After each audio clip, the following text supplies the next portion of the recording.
Level থেকে just quality দেখো পুরো একদম নতুন ল্যাপটপ যেরকম আপনারা দোকান থেকে কিনতে যাচ্ছেন সেরকমই জিনিস।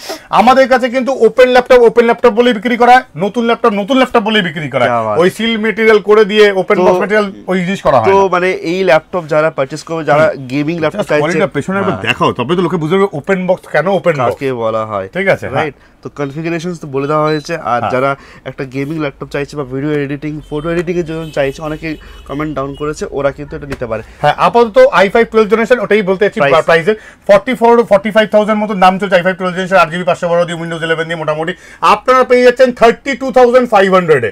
ইয়েস, 32,500 এ। 6 মাসের প্রোডাক্ট আছে, 1 বছর প্রোডাক্ট আছে 32,500 টাকা আর 35,000 টাকা ফ্রম ডাইরেক্ট ব্র্যান্ড। আমার সঙ্গে আপনার কোনো সম্পর্ক নেই। এটাতে গ্রাফিক্স কার্ড করেছে 8GB, এটাতে গ্রাফিক্স কার্ড 2GB আছে, 2GB রয়েছে। হ্যাঁ, 2GB গ্রাফিক্স কার্ড রয়েছে। i5 12 generation 8GB RAM 512 pre build আছে, আপনারা আপগ্রেড করতে পারেন চাইলে, মানে যদি মনে করেন 8GB দিয়ে আপগ্রেড করতে পারেন। এখনকার দিনে